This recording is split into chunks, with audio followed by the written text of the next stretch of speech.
En 1910, cuando la oligarquía ornamentó Buenos Aires para las fiestas del centenario, Tucumán era el tercer distrito industrial del país, después de la ciudad y la provincia de Buenos Aires. Las grandes familias tucumanas contaban con créditos del Banco Nación que no devolvían, y también con leyes proteccionistas para evitar la importación de azúcar. La red ferroviaria inglesa llegaba hasta los canchones mismos de los ingenios y a las mansiones de sus dueños. La contracara del esplendor azucarero eran las condiciones de trabajo. 60.000 peones golondrinas se trasladaban de sus pueblos con sus familias cada vez que llegaba la hora de la zafra. La paga era miserable y las jornadas de 12 horas corridas. Las mujeres preparaban los guisos que los hombres comían al costado de los surcos. Los niños pelaban caña a la par de los padres.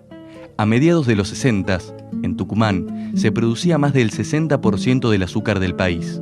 Una combinación de sobreproducción y estancamiento del consumo hicieron que los depósitos acumularan cientos de miles de toneladas de azúcar que tiraron los precios internos al piso. El gobierno radical de Arturo Illia no envió fondos del Estado para frenar la crisis y los industriales azucareros la descargaban sobre los obreros. En mayo de 1966, un equipo de la revista Primera Plana, encabezado por su jefe de redacción, el tucumano Tomás Eloy Martínez, preparó un informe especial acerca de la situación en la provincia. Recorrí diversos sitios, entrevisté a colonos, a obreros de la zafra, a agricultores, cañeros, porque la caña de azúcar era entonces el cultivo por excelencia que sostenía la economía de la provincia desde hacía un siglo y algo más, 130, 140 años desde que se instaló el primer trapiche azucarero. La nota, Tucumán, reportaje al caos, daba cuenta de la parálisis provincial. Una huelga general a la que solo faltaba la adhesión policial, advertía con ironía un dirigente obrero. El artículo empezaba sin eufemismos. Nadie diría que hay hambre en Tucumán, pero la palabra hambre retumba en todas partes. Se la puede oír entre los pilares de mármol del casino, dicha ansiosamente por un almacenero que acaba de distribuir 5.000 pesos en la tercera docena. Se la siente reptar entre las mesas de Las Vegas, un restaurante inmenso en forma de galpón. El hambre, la violenta palabra, se oye crecer en las 58 agencias de quiniela, en los salones del Jockey Club, donde los industriales y grandes cañeros se sientan al mediodía a beber whisky. Efectivamente, el hambre era visible en Tucumán en esa época, era visible en las esquinas y sobre todo mucho más visible en los sectores de la clase alta, donde el juego de azar imperaba un poco la despreocupación por el destino de la provincia y la despreocupación por el destino del país.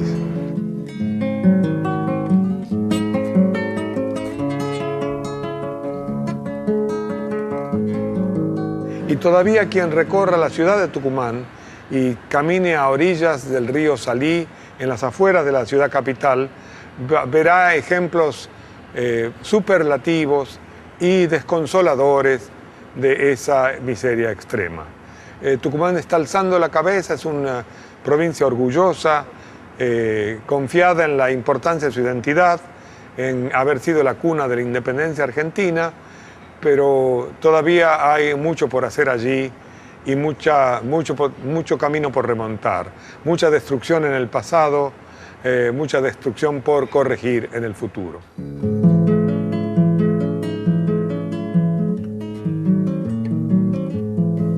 En esos tiempos pasaban cosas que ya no pasan. Cada cual tenía un cantar o copla de anochecida, formas de curar la herida que sangra en el trajinar.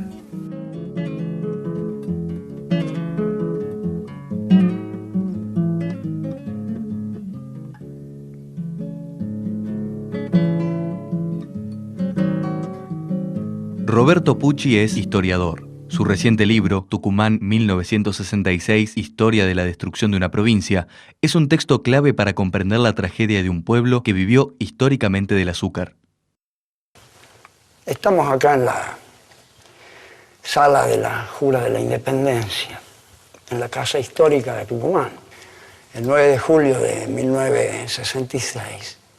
En esta sala se reunían los gobernantes militares encabezados por el general Juan Carlos Onganía. Es comprensible que aquella gente que veía que las estructuras económicas de la provincia y su aparato productivo principal, que eran los ingenios azucareros, funcionaban mal, pagaban tarde, esperasen de aquel régimen militar una solución que se decía definitiva en aquella época. De modo tal que Onganía, siendo recibido por multitudes en las calles, cuando llegó acá, sorprendió y dejó helada a toda la provincia. En el momento en que retorna a Buenos Aires y su ministro Jorge Néstor Salimey anuncia el comienzo de la revolución en Tucumán el 21-22 de agosto de 1966. ¿Y qué es lo que anuncia? El cierre brutal de la mitad de los ingenios tucumanos, anuncia la exclusión de 10.000 u 11.000 pequeños campesinos que no iban a poder intervenir más en la actividad productiva en su condición de proveedores independientes de los ingenios.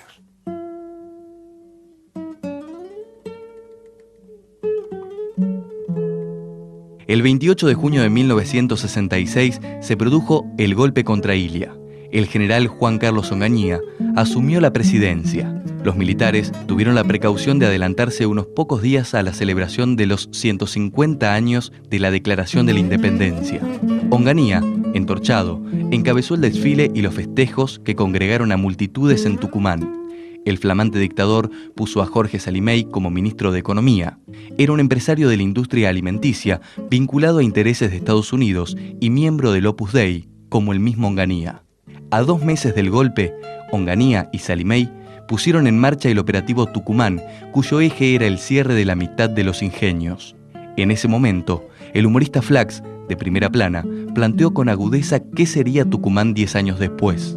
Un mozo le preguntaba al ministro Salimey, en un hipotético 1976, con qué endulzaría su té, si con celulosa, papel, hormigón, fertilizantes, cítricos o con qué. Por entonces, muchos sabían que la destrucción de la industria azucarera traería consecuencias imprevisibles. Nunca Tucumán vivió tanta desolación. Pueblos enteros quedaron paralizados a la par que unos 200.000 tucumanos subían a trenes que ya no transportaban azúcar, sino que los condenaban a vivir en las villas miseria porteñas. Y como consecuencia del hambre, la desigualdad social, que se agravó mucho más cuando Juan Carlos Onganía tomó por asalto el gobierno, nombró un gobernador militar en Tucumán y decidió modificar de un día para el otro la economía de la provincia, con el pretexto de que el azúcar que se vendía en la Argentina estaba subvencionado y los precios no alcanzaban a los precios internacionales, por lo tanto el azúcar era una especie de cosecha amarga, una cosecha maldita. El hambre entonces, descrito en ese artículo que estoy recordando, se agravó muchísimo y el tránsito del monocultivo azucarero hacia diversificaciones del cultivo, para los cuales no estaba preparada la provincia, crearon una crisis que fue expandiéndose más y más.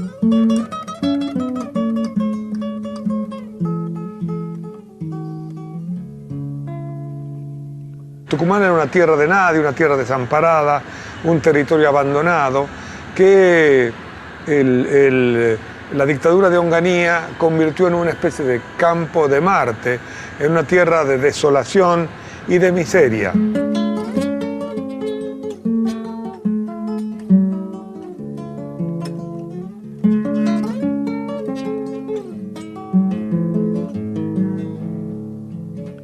Marcos Taire ejerce el periodismo desde hace 35 años.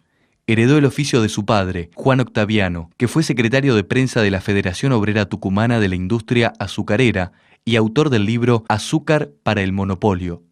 Marcos está por publicar una investigación acerca de la represión llevada a cabo por el gobierno de Isabel Perón y la última dictadura militar. No hay que olvidarse que en el acto de asunción de Onganía estuvo toda la conducción de la CGT. Se creó desde Buenos Aires una expectativa esperanzada, se dijo en aquel momento. Esto confundió a los trabajadores que no tenían claro política, ideológicamente, qué era lo que podía ocurrir acá en Tucumán. Pese a eso, gracias a los más esclarecidos dirigentes del movimiento obrero tucumano, se intentó luchar. Y se peleó hasta donde se pudo, hasta donde reprimió la policía, la gendarmería, y eso provocó un retroceso que llevó a años de lucha, de reorganización para poder de nuevo enfrentar lo que significaba el operativo Tucumán. El operativo Tucumán que vino acá a repartir migajas a trabajadores que de golpe estaban limpiando una zanja cuando un año antes habían sido operarios especializados en los ingenios azucareros. Sin estar fijo en un lado, a toda labor le hacía, lapacho, aliso, arrayán y hacha con los algarrobos. Por 2.50 era robo para que uno tenga ese afán.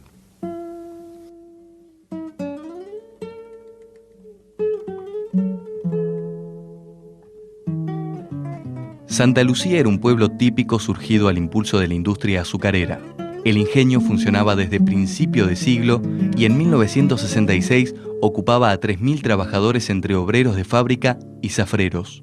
El pueblo era próspero, tenía hospital, registro civil, iglesia y escuela técnica. El cierre del ingenio fue apagando la alegría de sus habitantes. Muchos optaron por enfrentar la injusticia. Así, la lucha clandestina y la represión policial cambiaron la vida diaria y el destino de los vecinos de Santa Lucía. En la actualidad, ese pueblo tiene 8.000 habitantes. Los cañaverales fueron reemplazados por limoneros y arándanos. Los despojos del ingenio sirven de depósito de alcohol y dan trabajo solo a 7 personas. La cuarta parte de los pobladores son jubilados del ingenio. El resto se reparte entre empleados públicos, quienes tienen un plan social, o un comercio al frente de la casa.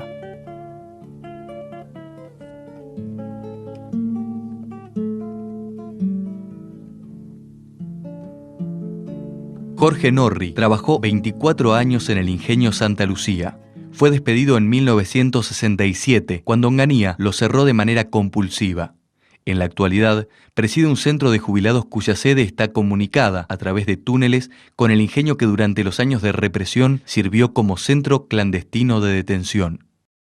Porque en esa época, como le digo, no hacían nada por mejorar el ingenio. Era un ingenio, eran 110 accionistas, el ingenio chiquito vivían de eso, de todo ellos, el ingenio viejo. Usted entraba a la fábrica a veces y los caños perdían, andaban con sombrillas, se caía el jugo. Después andaba mal el jefe de trapiche con el jefe de fabricación y mandaban 3 millones de kilos y no veían dónde recibía, tiraban la seca, el jugo y se perdía todo. Y llego me encuentro con telegrama. Prescindimos servicio por razones de economía, con 24 años de servicio, ¿qué le parece? Y bueno, tenía que enfrentar la cosa y había que tenía hijos creales y había que luchar para poder salir adelante. Y bueno, ha emigrado, mucha gente se han apresurado. Y nosotros hemos sacado aquí, nos sufrió un poco en el operativo Tucumán, nos han dado por entero, nos han trasladado uno a Tafí del Valle, otro a Simoca, otro a Juamayá y otro a Montero. Y así empezó a subsistir, hemos seguido trabajando y bueno. Me ha tocado hacer cosas que no he hecho nunca en mi vida. Destrancar baño, yo era maestro de azúcar, era un título grande porque ganaba bien, 40 pesos, era mucha plata. Y bueno, me tocó destrancar baño, manchete, cortar pasto y había que hacerlo porque había que subsistir de algo.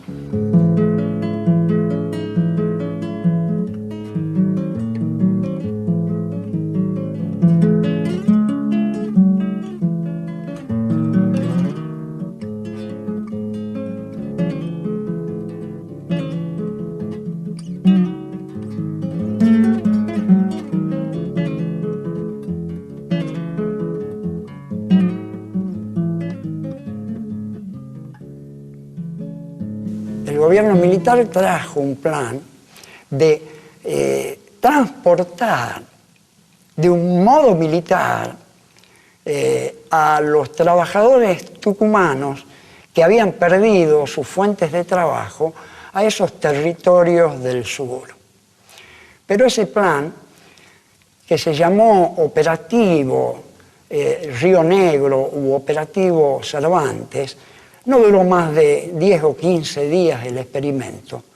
Los gobernantes de Río Negro de Neuquén dijeron, che, acá nos están planteando unas demandas que nosotros no conocemos y que no queremos en absoluto que se introduzcan en la vida social de estas provincias, de modo tal que el llamado Operativo Cervantes se clausuró de inmediato en cuanto Onganía y sus asesores descubrieron que con ese tipo de medidas corrían el riesgo de exportar una clase obrera sindicalizada, altamente politizada, a otras regiones.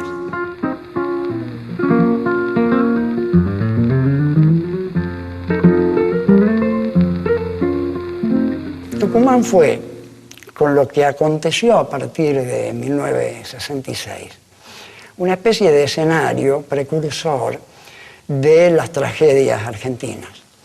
Debe recordarse de que cuando los militares tomaron el poder, hicieron de Tucumán una especie de ensayo y lo declararon, acá se juega el año cero de nuestra revolución. O nosotros terminamos con Tucumán, o Tucumán termina con nosotros. Y en ese sentido es que Tucumán se convirtió en el territorio privilegiado del primer experimento de genocidio industrial o industricidio practicado en el territorio del país, que luego la República entera lo iba a conocer en décadas posteriores. Qué vida más despareja, todo es ruindad y patraña, pelar cañas, esa hazaña del que nació pa'l rigor. Allá había un solo dulzor y estaba dentro de la caña.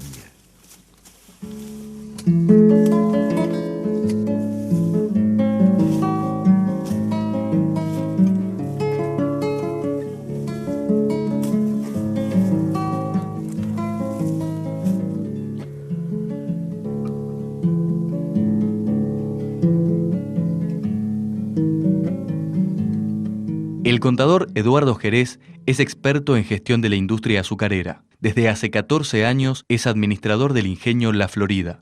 Y con la tecnología de entonces, la industria azucarera ocupaba muchísima mano de obra. Recordémonos que la caña se pelaba a mano, que el transporte era con carretas, con carros, que los medios de molienda no tenían el adelanto tecnológico que hoy tienen. Y eso produjo unas consecuencias de orden social tremenda. El campo quedó despoblado, las industrias a la miseria, y se cerraron 11 ingenios, entiendo yo, indebidamente, con un despliegue militar que yo solamente se lo puedo interpretar a través de la psicología de aquellos militares ultranacionalistas de extrema derecha que tomaron esas medidas guiados por esos conceptos y con el prejuicio de que podía haber gente de izquierda o guerrillero.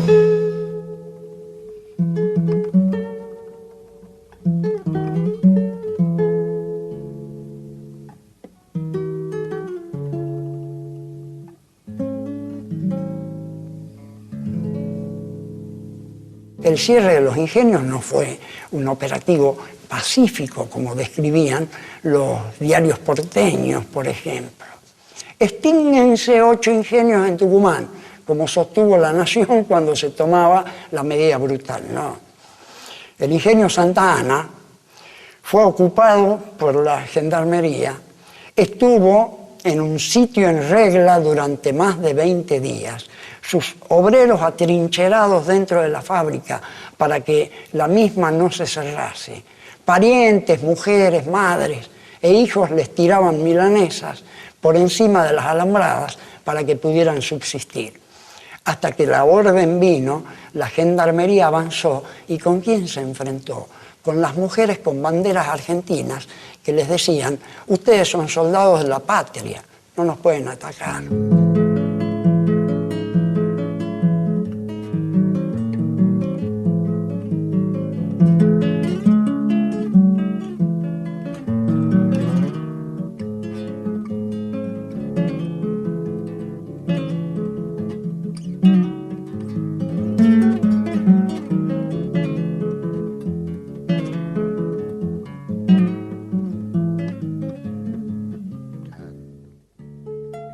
Desde principios del siglo XX, los obreros lucharon para mejorar las condiciones laborales en los ingenios.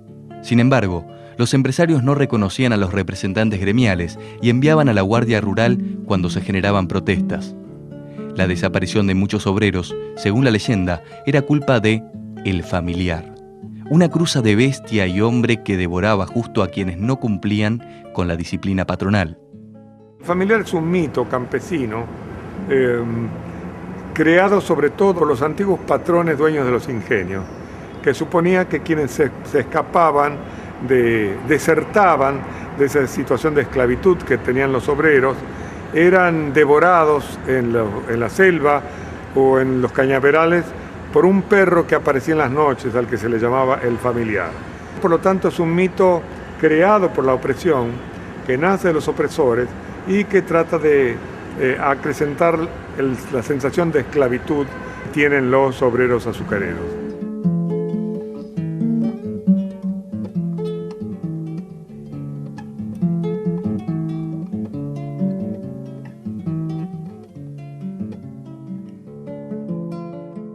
En 1944, la creación de la Federación Obrera Tucumana de la Industria Azucarera significó un cambio inédito. En poco tiempo, los salarios aumentaron un 100%. La jornada de trabajo pasó de 12 a 8 horas. Se reglamentaron el descanso dominical, las vacaciones y las horas extras. En poco tiempo, las conquistas se extendieron a los trabajadores de la zafra. En 1947, la FOTIA contaba con 130.000 afiliados y era un sindicato poderoso a escala nacional. Resulta fácil comprender por qué, en las elecciones de 1946, el entonces coronel Juan Domingo Perón se impuso con el 70% de los votos.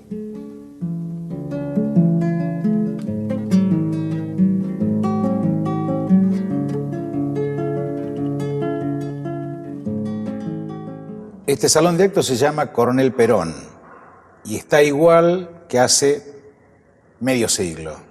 En este lugar se deben haber realizado las asambleas proletarias más importantes de la historia del movimiento obrero tucumano. En este lugar, en el año 74, más de 500 delegados tomaron la decisión de ir a la lucha, aún con un gobierno justicialista en el poder, aún con todas las condiciones en contra, con la AAA operando a lo largo y lo ancho del país, llevaron a cabo la última gran huelga de los trabajadores azucareros. Casi 20 días en el año 74, en las peores condiciones. Ya con los militares preparando el operativo Independencia, ya con patotas en las calles operando de la policía y del ejército, secuestrando y matando gente.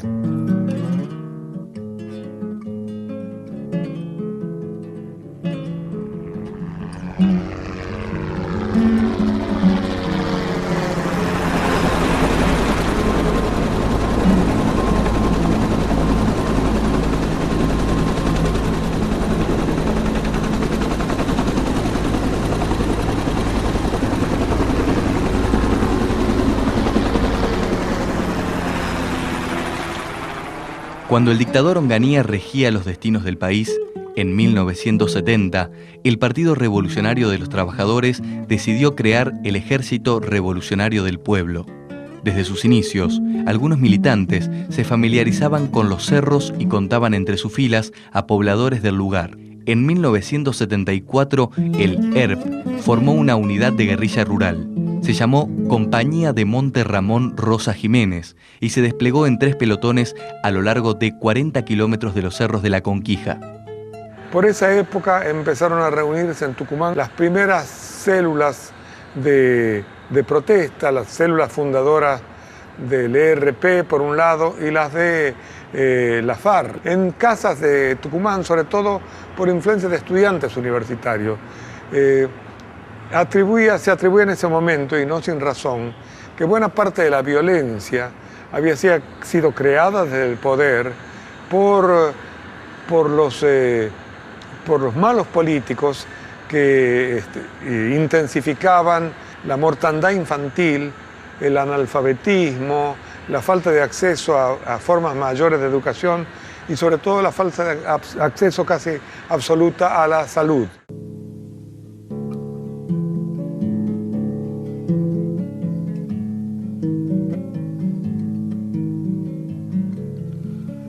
Pobre nací, pobre vivo, por eso soy delicado. Estoy con los de mi lau hinchando tuitos parejos, pa' hacer nuevo lo que es viejo y verlo al mundo cambiado. Ángel Gutiérrez integró la compañía de Monte Ramón Rosa Jiménez de Lerp desde 1974. 33 años después, vuelve al pueblo de Acheral, donde se llevó a cabo la primera acción pública de ese grupo guerrillero rural. Este es el lugar, Acheral, más precisamente la comisaría, que la tomamos un grupo de 6, 7 compañeros. Tuvimos una pequeña resistencia de parte del comisario, pero un compañero le dijo que no jodiera, que esto es en serio.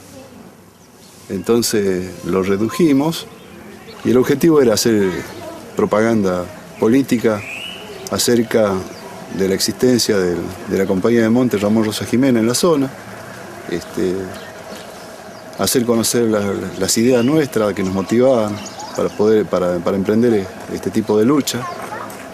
Entonces contábamos con el apoyo de gente del lugar que nos hizo conocer, digamos, las características del pueblo, la idiosincrasia, digamos, de acá de la población.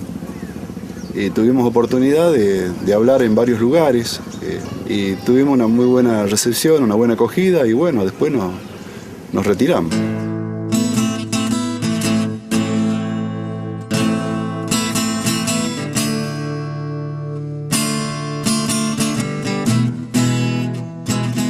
Desplegamos la bandera del RP y la izamos en el mástil del patio de la comisaría, abajo de la bandera nacional, porque esa era la línea política del PRT, ¿no es cierto? O sea, respetar los símbolos patrios, pero a la vez hacer conocer la bandera nuestra, que es un símbolo de la bandera del ejército sanmartiniano de los Andes, con la estrella de 5 puntos que simbolizaba para nosotros los 5 continentes donde los pueblos luchan por la liberación nacional y social.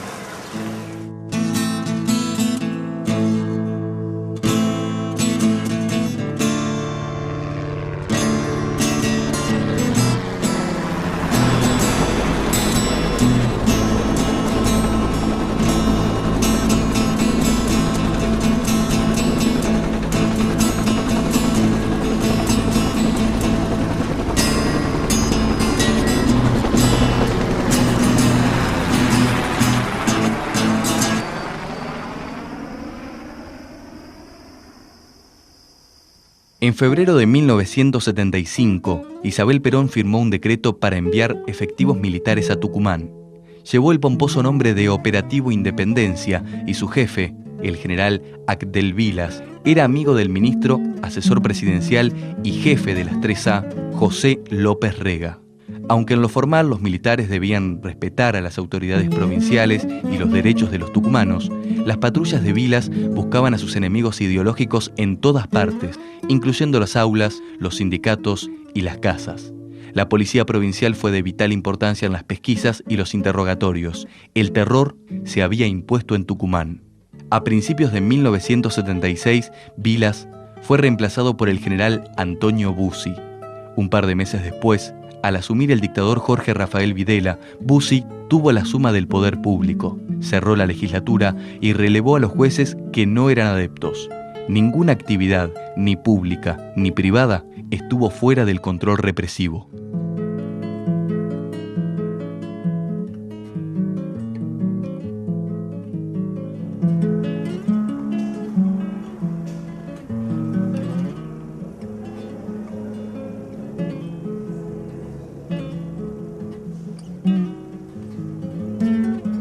Fue un gran montaje de acción psicológica que sirvió para ocultar el objetivo real de lo que estaban haciendo los militares en Tucumán.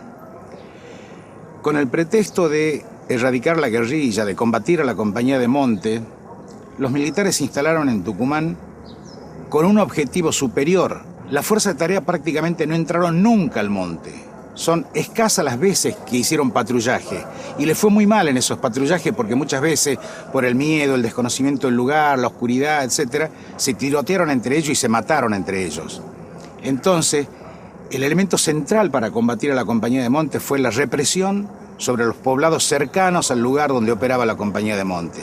Hay que recordar el operativo Independencia, que hace estragos en los montes de Tucumán y en el cual sucumben muchísimos inocentes, gente vinculada de algún modo que dio albergue quizá a personas de la guerrilla que pasaban por ahí o a representantes de la guerrilla, pero que por el mero hecho de haber tratado de ser solidario con gente que desconocía, pagó las consecuencias de manera muy dura, sobre todo en Acheral, el ingenio Santa Lucía, las faldas de la precordillera que están cerca de Aconquija, hacia el sur de la provincia, entre Lules y Famaillá, dijéramos. Bien, esa especie de operativo que creó una especie de acostumbramiento general a la violencia y una costumbre, la violencia es necesaria, una idea de que el orden y la limpieza debían imperar en la provincia. Armaron, estructuraron e hicieron funcionar en la provincia dos grandes grupos de tareas ilegales, clandestinos. Uno en San Miguel de Tucumán y otro en el interior tucumano. Así, encapuchados de noche en gran número, irrumpían en los domicilios de los tucumanos marcados por los servicios de inteligencia, los arrancaban de sus camas y se los llevaban a los campos de concentración.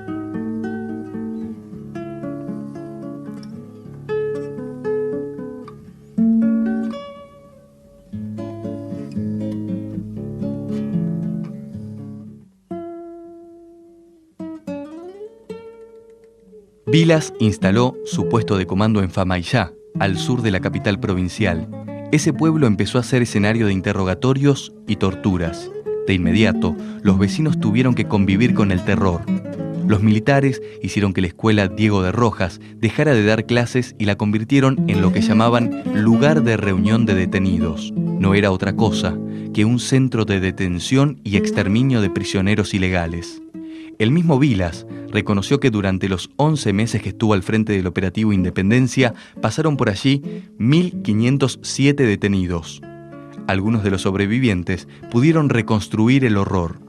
Para ahogar los ruidos producidos por gritos y disparos, los militares solían poner música a todo volumen. Uno de los temas favoritos era la Misa Criolla, de Ariel Ramírez, interpretada por los fronterizos. A partir del ciclo lectivo de 1977, lavada y pintada, la escuela Diego de Rojas retomó sus actividades educativas. No hay rastros visibles del horror. Pero un dato es ilustrativo.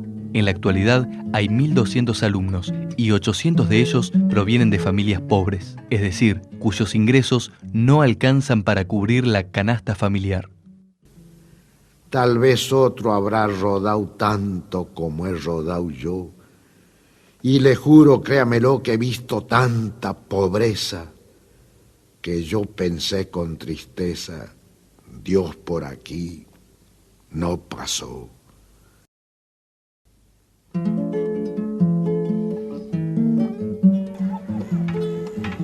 Genoveva Romano nació en Famaillá y desde joven tuvo militancia política. Al igual que su familia y sus vecinos, sufrió la represión militar. Es sobreviviente de la escuelita de Famaillá. Nosotros estábamos perseguidas, la familia. Estábamos todos perseguidos por la simple razón de que éramos jóvenes que estábamos trabajando con una coordinadora conjunto con el gremio al que pertenecía Juan de la Cruz Olmo, a quien lo mataron poniéndole una bomba. Y bueno, a partir de ese momento comienza la persecución más dura para toda la familia. Ese día lo sacan a mi papá estando enfermo, a mí me cuentan los vecinos, y lo pateaban, lo llameaban en la calle porque quería que él fuera a entregarnos a mí y a mi hermano que trabajaba en un pozo. Y bueno, y después salió mi mamá. Mi mamá dice que ella le decía que iba a entregar su vida para que nos dejaran a todos. No, los largan a ellos y bueno, después me detienen a mí. Me mencionaban personas y me decían ellos de que mi vida y la vida de mi familia, mayormente de mi hermano, podía salvarla yo. Entonces ahí ellos me volvieron a tapar los ojos y me sacaron. Y ellos me decían que venía acá y que no tenía número sino una cinta roja en el cuello. Entonces ellos me dicen, mira, si sos tan viva, sos tan pícara, dice, que andas en esto, entonces vos sacas tus propias conclusiones. Vos no tenés un número, vos tenés una cinta roja como tus hermanos y muchos más.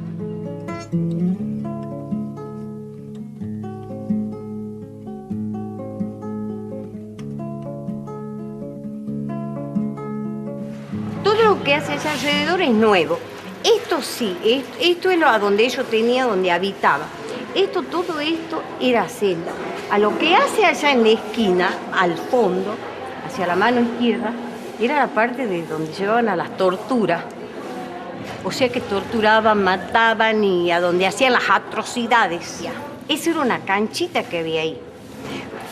Entonces, lo que se suponemos nosotros, y lo que se sentía y lo que se venía, que ahí sí hay, ahí están los compañeros. Se dice que acá se escuchan las ventanas, que se escucha esto, que se escucha... Esa es la voz de los compañeros que nos piden justicia, que hagamos la justicia, no que permitamos que los señores, los genocidas, y como la señora Martínez de Perón, se vivan hackeando, vivan de grandes señores.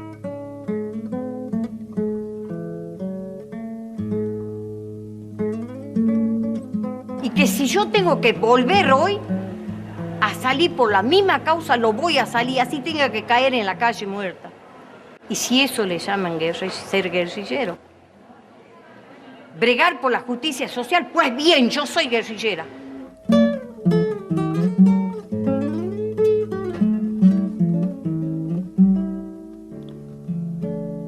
La sangre tiene razones que hacen engordar las venas. Pena sobre pena y pena hacen que uno pegue el grito. La arena es un puñadito, pero hay montañas de arena.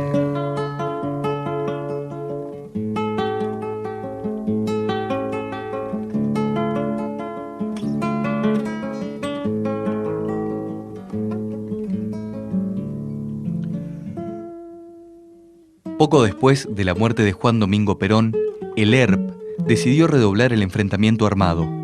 A mediados de agosto de 1974, en Córdoba, un grupo asaltó un cuartel en Villa María y se llevó las armas. Los guerrilleros secuestraron al jefe de la unidad, el mayor Larrabure, quien después de estar 11 meses en cautiverio, se quitó la vida. En simultáneo con el ataque al cuartel de Córdoba, desde Tucumán partió un grupo para tomar un cuartel en Catamarca. Pero antes de llegar al objetivo, fueron detectados por la policía y se produjo un enfrentamiento. Algunos guerrilleros pudieron volver a Tucumán y otros fueron detenidos en la retirada. Un contingente de 16 hombres fue rodeado por fuerzas del ejército en Capilla del Rosario. Aunque habían pactado la rendición a cambio de salvar sus vidas, los militares los fusilaron, no bien se entregaron.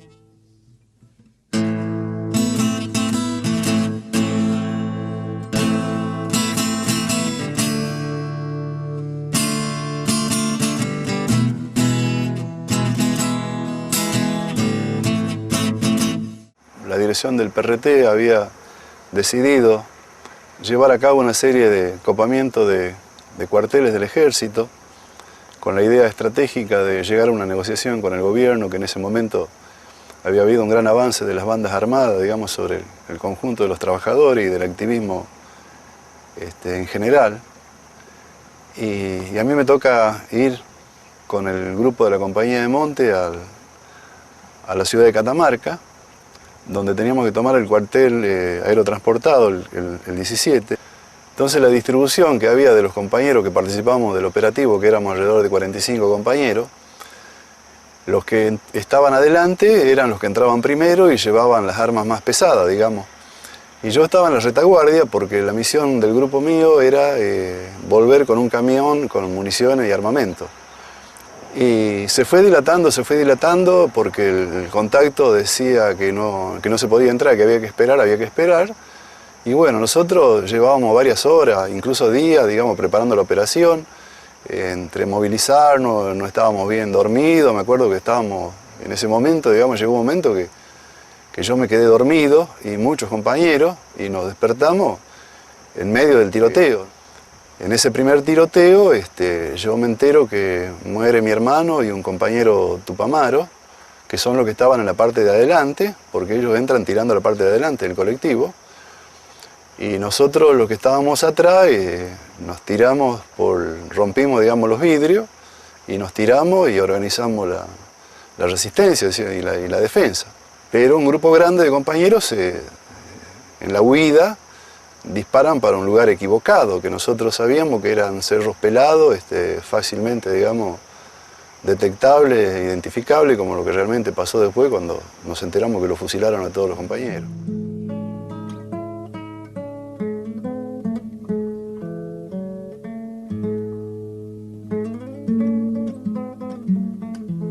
Recuerdo que al cabo de unos días me llega una carta que me escribe mi madre por la muerte de mi hermano. Él muere en el colectivo. Y recuerdo que yo la leo la carta y se la mostré a un compañero. Y él la miró la carta y dijo, esta carta la tenemos que publicar en el periódico Estrella Roja, porque es la carta de la madre de un compañero y es muy importante. Y esta carta fue publicada en el Estrella Roja del 2 de diciembre de 1974, 2 o 3 meses después de lo que ocurrió, digamos. Y dice más o menos así, carta de la madre de un combatiente a su hijo. Mi querido y adorado hijo, quiera Dios que te encuentres bien de salud en unión de tus queridos compañeros, nosotros por el momento bien de salud. Hijo, hemos recibido tu cartita tan esperada después de tantos días de incertidumbre. El papá ya te está escribiendo para contarte muchas cosas. Yo recién escribo estas líneas mal trazadas, pero sé que tú sos el único que sabrás comprenderla y perdonarla. A mamá, si es que no escribe bien. Querido, no puedo escribir sin antes recordar los tristes momentos que nos ha tocado vivir. La pérdida irreparable de tu querido hermanito, nuestro gran hijo, nuestro valiente revolucionario, nuestro guerrillero noble. Se despojó de todo lo poco que tuvo, abandonó sus estudios, sus padres, por luchar por los pobres. Por eso, y a pesar de mis lágrimas, de mi desconsuelo, te lo juro que me siento orgullosa de haber dado un hijo con un corazón de oro. Creo más que nunca que hoy será un gran ejemplo. Me refiero a mi Carlos querido y todos tus compañeros que cayeron valientemente. Hijo, no quiero que te pongas triste, quiero que sigas el ejemplo de tu hermano que cayó luchando hasta las últimas consecuencias, como lo hacen los verdaderos revolucionarios. Yo siempre también recuerdo que él nos decía que a un revolucionario muerto no se lo debe llorar, sino que se lo debe reemplazar. Claro que mamá no puede cumplir con esto, reemplazarlo es imposible y no llorarlo por lo consiguiente, pero sí hacer algo por la revolución socialista, que tanto amó mi querido hijito, y a esto estoy dispuesta, creo que será el mejor homenaje que le podría rendir a mi muchachito caído. Con un abrazo y beso a ti y tus compañeros, porque para mí todos son mis hijos, te dejo hasta la próxima, cariñosamente mamá.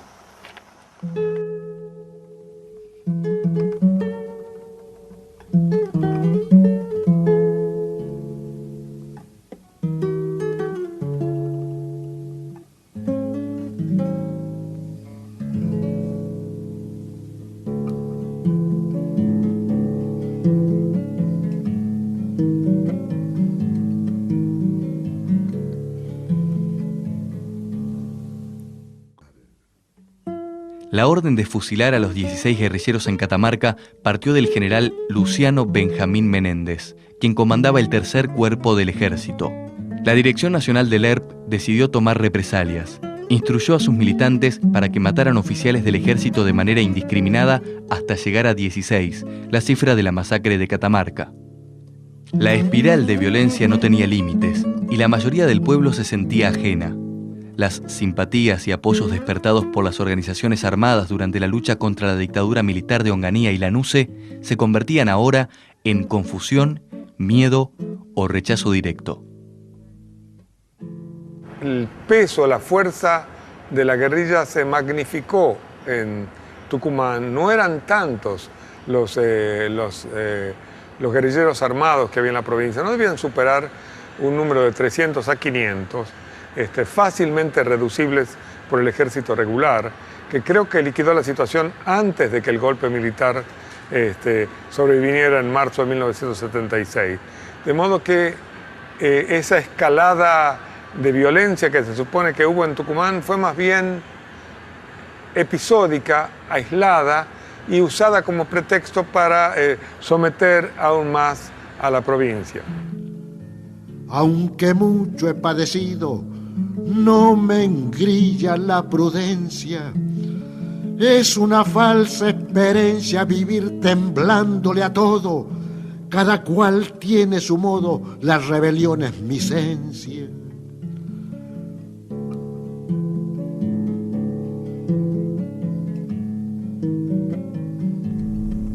Buenas tardes, discúlpeme. ¿Esta es la escuelita de Manchalá? Sí, señor. Néstor Rojas militaba en una unidad del ERP en el sur del Gran Buenos Aires.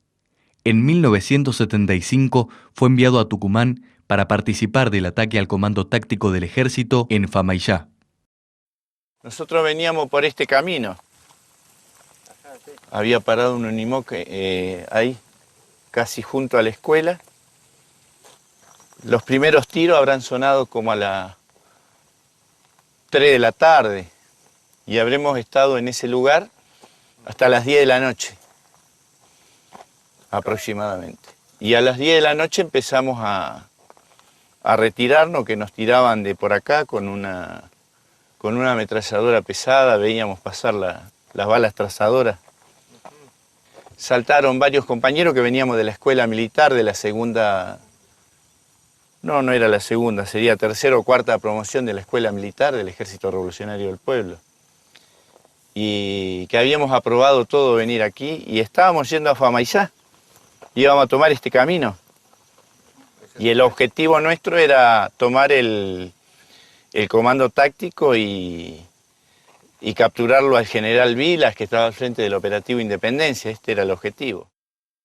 Fue un combate atípico, porque hubo un número importante de parte nuestra, armamento importante de parte del ejército que nos tiraba, pero que evidentemente tiraba hacia cualquier lugar, porque si no, si hubieran tenido alguna serenidad en lo que estaban haciendo, no tengo dudas que nosotros hubiéramos sufrido muchas bajas. Porque además estábamos arriba de un camión ahí. Cuando ellos nos empiezan a tirar, nosotros estábamos arriba. El armamento nuestro era malo, de baja calidad. Por ahí teníamos algunos fusiles que habían venido del asalto al Fray Luis Beltrán. Y yo particularmente el armamento que tenía era inútil para este tipo de combate porque era una escopeta 1270, tenía esta ropa que tengo ahora, así de este color, y tenía cruzado acá en bandolera un cinturón de cartuchos. Empezamos a hacer la retirada por los cañaverales.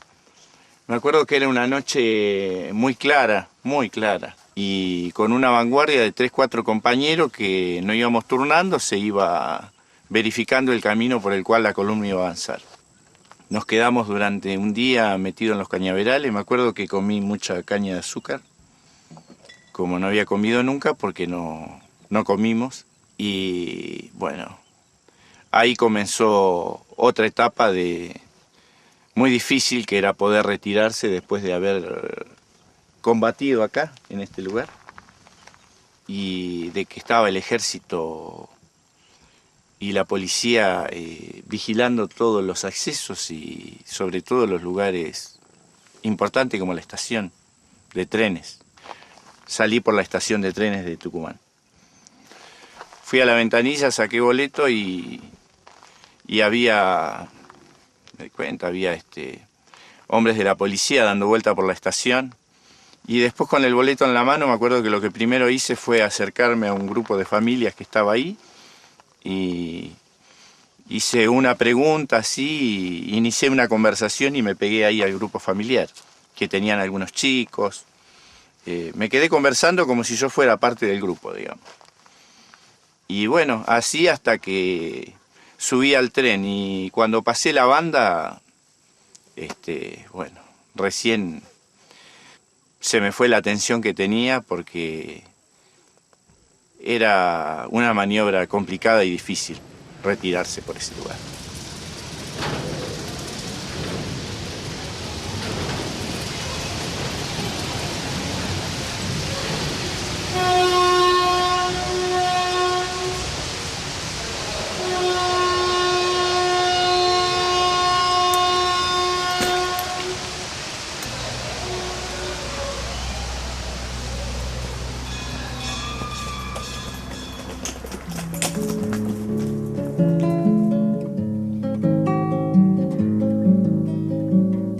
Desde Bellavista se ve el imponente Cerro Aconquija. Como su nombre lo indica, se puede observar una naturaleza hermosa y exuberante. En 1966, sus 7.000 pobladores vivían de la economía azucarera. Cuando Onganía cerró el ingenio, los trabajadores resistieron a brazo partido.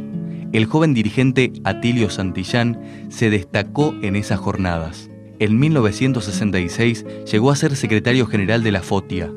En 1976 tenía 37 años y llevaba más de 10 al frente del gremio. Seguía viviendo en su casa sencilla de Bellavista con su mujer y sus hijos. El 22 de marzo, cuando cumplía una obligación sindical en Buenos Aires, fue asesinado. Faltaban 2 días para el golpe militar.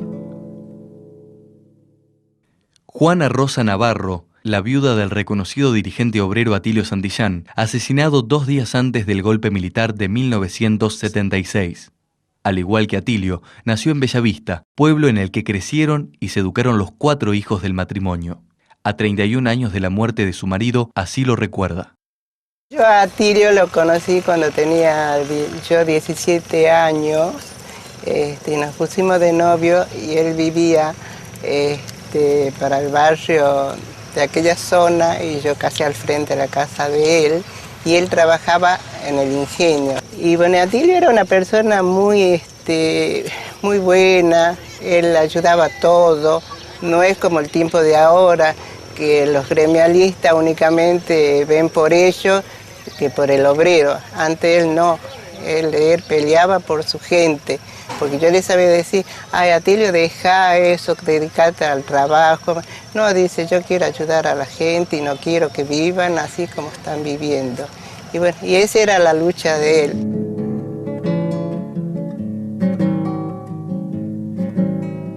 Porque yo a veces estaba en la casa y él me llamaba por teléfono y me decía, prepara las cosas que nos vamos, y nos teníamos que salir de Tucumán. Así que nosotros estábamos escondidos, como se dice, pero estábamos con otro apellido. Y uno de los chiquitos míos dice, le preguntan los cocineros, porque él se entraba ahí, ya hace una semana que estábamos, y le dicen, ¿vos cómo te llamas? Y le dice él, yo me llamo Osvaldo Santillán. Y mi papá es político, es gremialista. Y nosotros estamos acá por eso, decía. Y ahí tuvimos que alzar los bolsos de nuevo y salir. Cuando veo llegar a Rafael de Santi, a don Lazarte, toda la gente Fotia, yo me preguntaba qué será que pasa. Y ahí es donde me dijeron que lo habían muerto a él.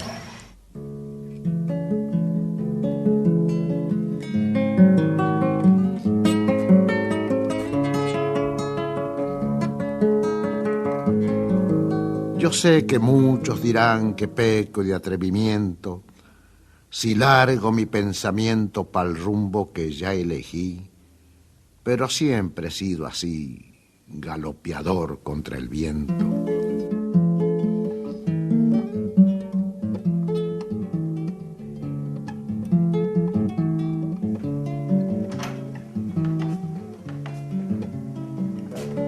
¿Preparaste lo que te pedí? Muchas gracias, Mario. Los militares argentinos, para ejecutar el operativo Independencia, fueron formados primero por la escuela francesa que venía de aplicar los peores métodos antisubversivos, antiterroristas en Indochina y en Argelia. Y después fueron instruidos por la escuela norteamericana en sus escuelas en Panamá y en Estados Unidos.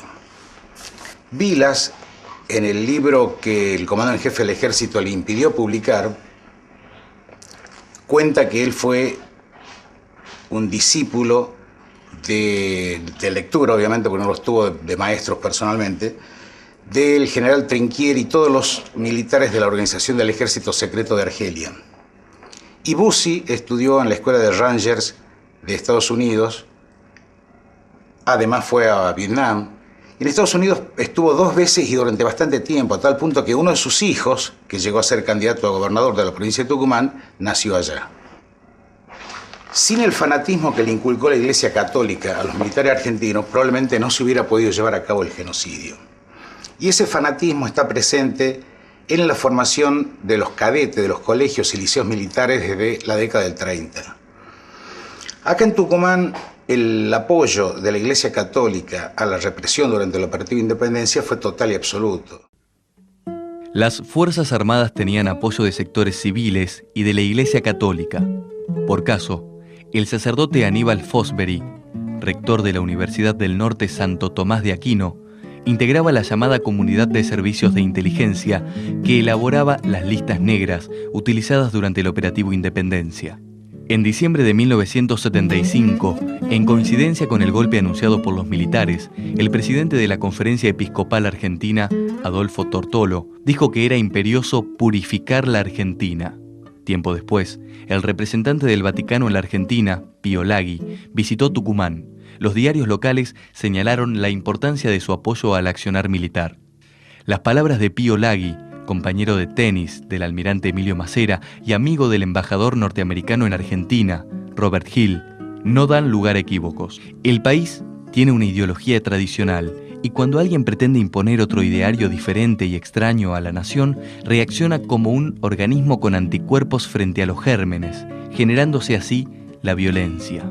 Pero nunca la violencia es justa y tampoco la justicia tiene que ser violencia. Sin embargo, en ciertas situaciones, la autodefensa exige tomar determinadas actitudes y en este caso habrá que respetar el derecho hasta donde se puede. Esto provoca una situación de emergencia y en esas circunstancias es aplicable el pensamiento de Santo Tomás de Aquino, que enseña que en tales casos el amor a la patria se compara con el amor a Dios.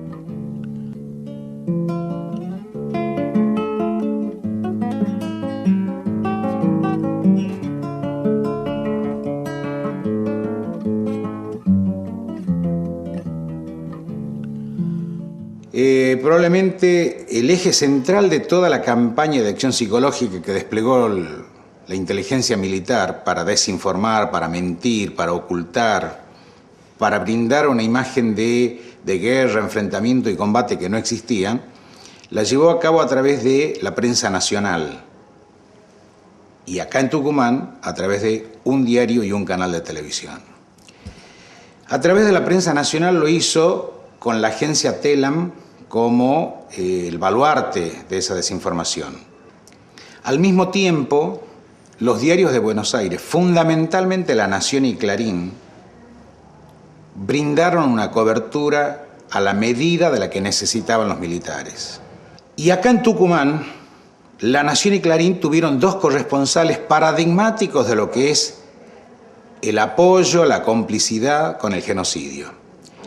El corresponsal del diario La Nación, Héctor Domingo Padilla, después de todo lo que hizo para el operativo Independencia, fue premiado por el segundo jefe de ese operativo, el general Bussi, nombrándolo secretario de Información Pública de la provincia.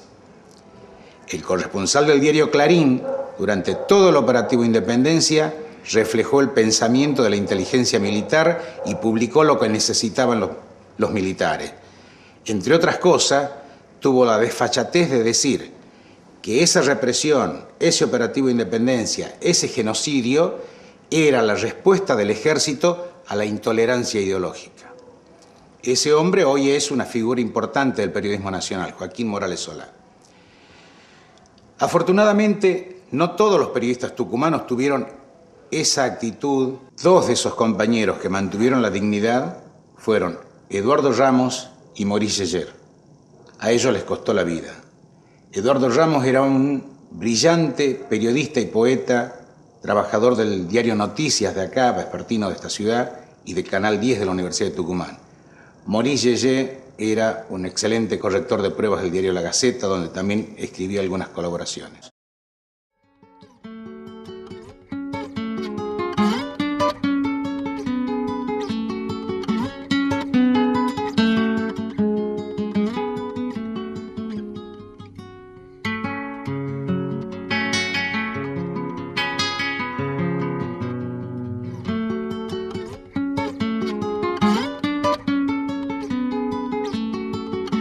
Pedro Márquez era obrero del ingenio San Pablo. Tras el cierre del ingenio en 1966, se convirtió en empleado municipal. Vivía en las afueras de Caspinchango, al lado del edificio donde funcionaba el taller del ingenio que en 1975 los militares convirtieron en un campo de concentración. Yo soy nacido acá y trabajaba para la empresa San Pablo, para la finca de Cañereta, Caspinchango. Y trabajo toda mi vida hasta que se ha ido a quiebra. Bueno, los militares han llegado un día acá de sorpresa, y han tomado todo lo que es el taller, ahí dormían, ahí vivían ellos. Yo vivía ahí, aquí, después me cambié para acá cuando se han ido ellos, militares. Me venía para acá, aquí venía el general Bussi y se había dormido acá en la casa esta, aquí. Después cuando empecé a hacer el pueblo, se iba al pueblo a vivir ahí. Ahí paraba siempre, cuando era gobernador, ¿no? Y la cancha esa la usaban para entrenamiento ellos ahí, los soldados. Y en la enfermería, ahí donde era la tortura, ahí la torturaban a la gente. Se escuchaba gritos. Siempre se escuchaba gritos. Y jugábamos la pelota de la par que se escuchaban los quejidos de la gente que estaba ahí adentro. Era mucho, parece. Mucha gente lo tenían ahí. Y era difícil aquí ese tiempo. Era difícil vivir. Y había gente conocida, por ejemplo, Caspinchango, que, bueno, ellos hacen comentarios, ellos han estado, no han tenido presos, no largados. Y bueno, y contaban. Y que le puede dar exactamente todo lo que, como él le puede explicar, es un tal Vega que vive aquí en Verdina. Ese hombre era rondín del finca y vivía allá lejos, 13 civiles. Y él era el guía de ellos, de los militares, conocedor de todo el monte. Él lo vestían de soldado. Y lo llevaban, soldado, yo que era subteniente yo que era, en la ropa de subteniente, lo llevaban de guía. Le daban un fusil, por supuesto, y lo llevaba porque dice que él conocía los campamentos, que conocía todo. Y si a ese lo torturaba, siempre lo tenían ellos, de guía y lo torturaban. Máximo Vega era corralero y conocedor del monte tucumano. En 1975 los militares lo detuvieron. Mientras lo tenían cautivo y a la par que lo torturaban, lo usaban para guiar a las tropas en la selva. Vega vive en el mismo pueblo donde sufrió aquellos años y los recuerda como si fuera hoy. El 14 de febrero vinieron los militares. Estaba de vacaciones, yo entraba por ser el día lunes y cuando entré a trabajar me bajaron del caballo porque yo era corralero y me detuvieron. Esperaban el silencio y lo sacaban a declaraciones. Cuando ya le empezaban a preguntar, lo primero que hacían, le pegaban, que no. Entonces ellos lo levantaban, le decían, bueno, colgalo nomás y metele. Entonces lo colgaban de los pies, lo enganchaban de los pies y lo llevaban para arriba y lo largaban de cabeza dentro de un tacho, con agua. Ya cuando estaba tirando las últimas patadas, recién lo sacaban y le preguntaban, ¿sí o no? ¿Conocías vos? Eso era la pregunta que hacían ellos. No conozco a nadie. Bueno, no conoce, dice, largarlo de vuelta. El que no se le ha aguantado dice, sí, yo conozco esto y esto. Entonces, si usted no le podían sacar nada, lo dejaban tirar por muerto ya. Y de esa manera me dejaron a mí de pegar cuando ya casi no accionaba con nada.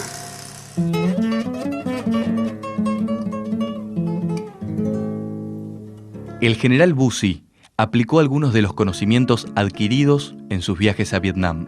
Allí, en 1969, estudió las tácticas de ocupación del ejército norteamericano. Se interesó en las llamadas aldeas estratégicas, una combinación de control territorial y utilización de los pobladores nativos para fines bélicos. Cuando Bussi llegó a Tucumán, aplicó esos métodos. Dentro de los pueblos existentes, hacía construir unas pocas casas de material y pavimentaba algunas calles. Los pobladores debían mostrar disciplina y acatamiento a las instrucciones de los militares.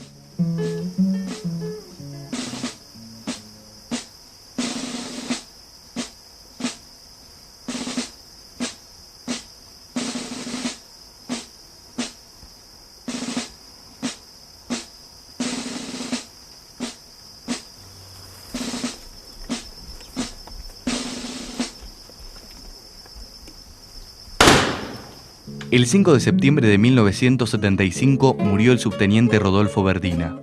Aún en la actualidad, los militares adjudican su muerte a un ataque guerrillero. Sin embargo, pobladores de Caspinchango Viejo dicen que Verdina fue muerto por los mismos militares. Ese hombre, para mis opiniones, estaba muerto porque no era un tipo que decía... vení para acá, agarralo una vez, vengan para acá. No era un hombre, digamos, un carácter fuerte. O que lo va a estacionar a alguien, que le va a pegar a alguien, no. Muy bueno era el hombre. La afirmación de Vega se apoya no solo en que conocía a Verdina, sino que por entonces los militares lo usaban como guía. Lo vestían con uniforme de oficial y lo enviaban al frente de las patrullas. Yo quiero que lo acompañen, dice, a Verdina, a la horqueta. Porque nosotros lo hemos llevado, el tipo no le pasó nada. Al otro día lo han vuelto a mandar. Y a él nomás, expresamente a él. Entonces, cuando yo hemos ido para la base, le digo, ¿ya ha vuelto el subteniente? No, está no vuelto, dice, no sé. Ellos no están sabiendo que ya lo han bajado. Me decía una mujer, lo volteaba. Mentira. Eran el mismo soldado. Mismo compañero, mejor dicho. Al morir el subteniente Verdina, las Fuerzas Armadas le pusieron su nombre al pueblo de Caspinchango Viejo. Rubén Elsinger es corresponsal del diario Clarín. 10 años atrás, a través de sus investigaciones, descubrió un campo de concentración en Caspinchango que no constaba en los archivos de los organismos de derechos humanos. Allí supo por los pobladores que el subteniente Verdina habría muerto por balas militares. También se enteró de al menos otro caso similar. Una de las historias más curiosas que cuenta la gente de aquí de Teniente Verdina es la historia sobre la muerte del agente Jiménez, ascendido a cabo post-mortem, que es muy distinta de la versión oficial de cómo ocurrió la muerte.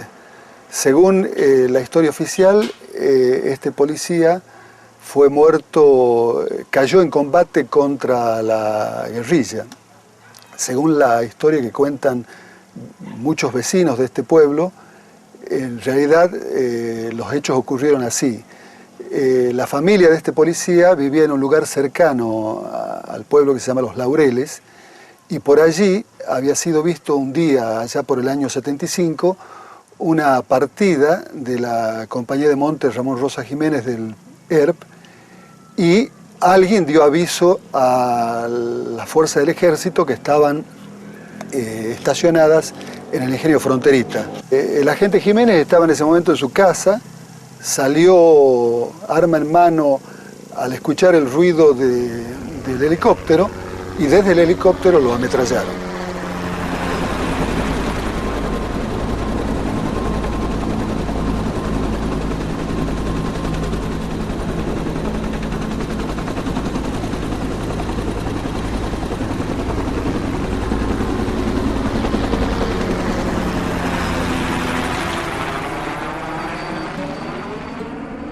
En dependencias del batallón de Arsenales, Miguel de Ascuénaga, funcionó un centro de exterminio.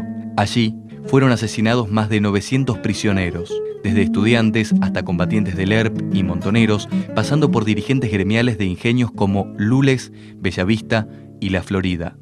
Estaba bajo el control directo de los generales Menéndez y Bussi, y fue el mayor centro clandestino del noroeste argentino.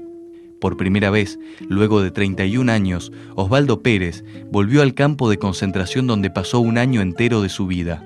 Pérez aceptó viajar desde el Chaco, donde reside desde hace años, para dar testimonio al costado del lugar que fue su calvario. Al momento de la entrevista, Bussi cumplía arresto en dependencias del batallón. Claro que Bussi fue enviado allí por un tribunal legal que lo acusa del delito de genocidio y que le da garantías de legítima defensa. Además, el represor contaba con las comodidades del casino de oficiales de esa unidad. El catálogo de torturas que se nos sometían era tremendo. No tiene parangón con la historia de la represión que sufrió el pueblo argentino en su conjunto. Realmente eso nos llevaba a sentirnos absolutamente nada, porque no éramos dueños de comer, no éramos dueños de nuestras necesidades fisiológicas, no éramos dueños de sentir, no éramos dueños ni siquiera del dolor. Volver acá significa reelaborar la memoria, que es imprescindible plantear todo esto, tenerlo bien en claro, que se investigue una buena vez por todas, porque resulta que sobre la masacre que vivió el pueblo tucumano, no se ha dicho nada todavía comparado con la realidad. Yo nunca estuve detenido, porque detenido es quien está puesto a disposición de la justicia en un lugar público, en un lugar predeterminado de los establecimientos penitenciarios de la nación o de las provincias, de los diferentes estados de la República Argentina. Que el general Bussi esté precisamente de prisionero acá, prisionero entre comillas, porque tengo entendido por lo que informa la prensa que Bussi está en el casino de oficiales. Lo importante sería que Bussi esté en las barracas donde estábamos nosotros, en las condiciones que estábamos nosotros.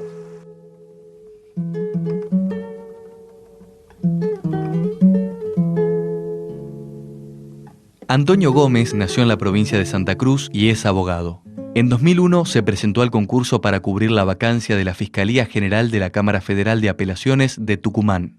Su vocación por la justicia nació de los consejos del obispo de Neuquén y reconocido luchador por los derechos humanos, Miguel Esaine. Contamos más de 700 expedientes reales, iniciados, ya digo, en épocas anteriores a la Ley de Obediencia y de Punto Final. Esa gran cantidad de documentación resultaba imposible manejar per se.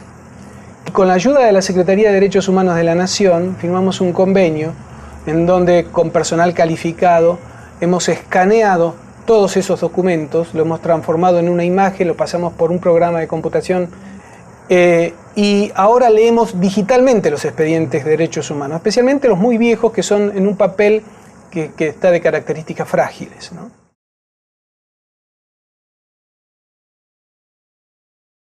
Bueno, yo tengo a mi papá desaparecido, era militante de la Juventud Universitaria Peronista de la Facultad de Derecho de Tucumán, militante montonero también, y bueno, desapareció en otra provincia, en Jujuy, pero fue visto acá, en cautiverio en la jefatura de policía de la provincia.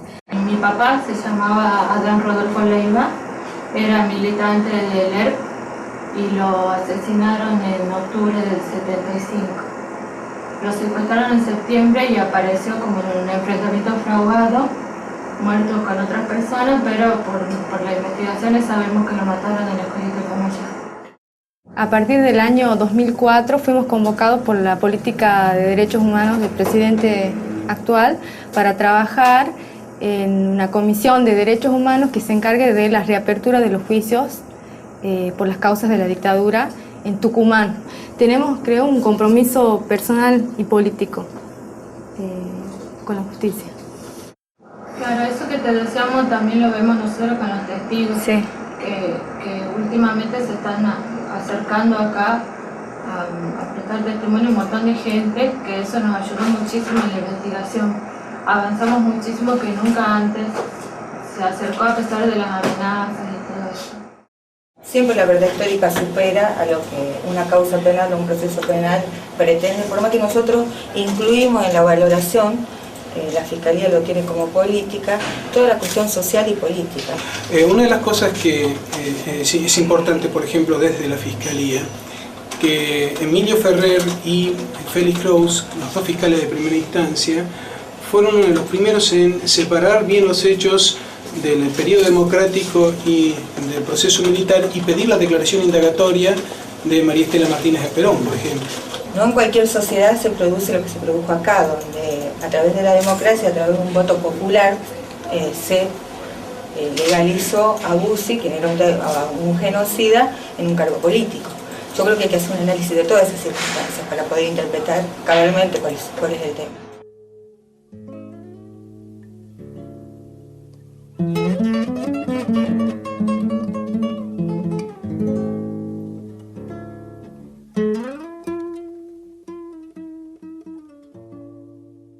A veces la democracia tiene mala memoria y en el caso de Bussi efectivamente la tuvo.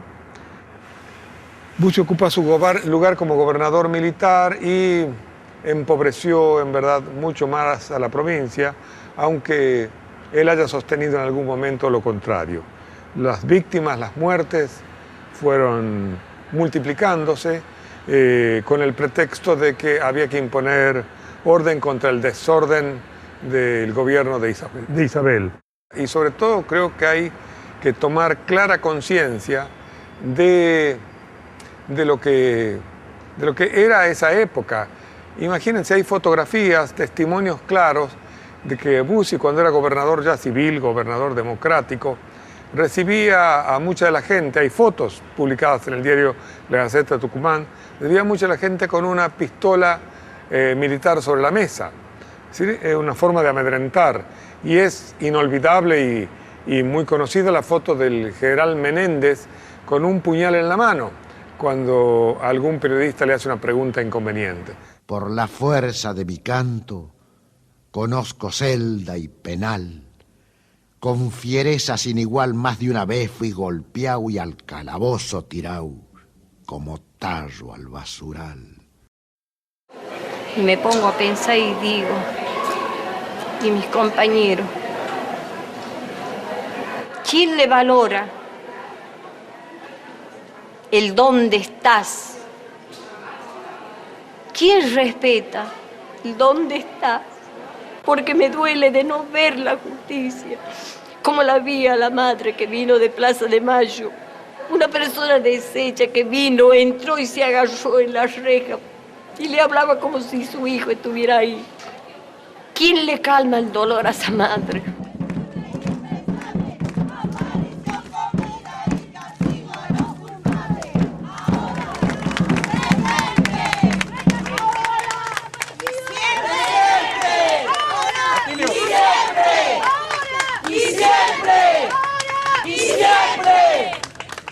Y ese trabajo, hermanos y hermanas, que están haciendo la comisión investigadora es realmente admirable.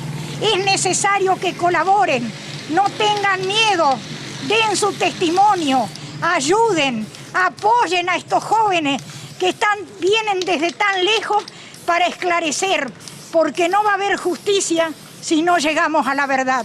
Y la verdad solo se llegará investigando. No tengan miedo, den todos los testimonios que tengan y traten de que sus vecinos, sus familiares, también los den.